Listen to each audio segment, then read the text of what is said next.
If you're allergic to aerated content or cannot tolerate it, please skip this video urgently. I'll wait 4 seconds. Ready. We're trying to produce electricity here. దిమాగ్కి బత్తి జలాదే. వెలగాలి తప్పదు. అందరికీ వెలగాలి. 2 days back training అనగానే ఒక తమ్ముడు కంగారు పడిపోయాడు. 1000 members ఒకే రూమ్లో కూర్చొని నాకు తెలియకుండా ఏదో చేసేసుకుంటున్నారు, అర్జెంటుగా వాళ్ళని ఆపేయాలి అని. తమ్ముడు ట్రైనింగ్ అంటే ట్రేడింగ్ గురించి కాదు నాన్న, ప్లీజ్.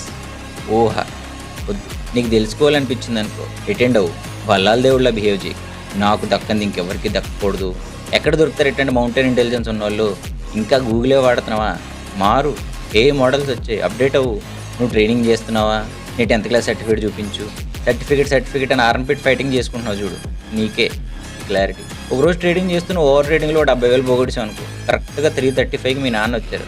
రెడ్లో ఉన్న నీ డాష్ బోర్డ్ చూసి, రెడ్లో ఉన్న నీ డాష్ బోర్డ్ చూసి, ఒరే ప్లీజ్ రా, ఓవర్ ట్రేడింగ్ చేయకు, ఎమోషన్స్ని కంట్రోల్ చేసుకోరా ప్లీజ్ అని నీకు చెప్పారు. వెనకడికి నీలాంటోడే తిరిగి, ప్లీజ్ నాన్న నాకు అలా చెప్పకండి, మీ దగ్గర సర్టిఫికేట్ ఉంటేనే చెప్పండి, ప్లీజ్ నన్ను మోసం చేయకండి, మీ దగ్గర 10th క్లాస్ సర్టిఫికేట్ ఉంటేనే చెప్పండి, లేకపోతే ఇట్లాంటివి నాకు చెప్పకండి. ఇది నీ సిచ్యువేషన్.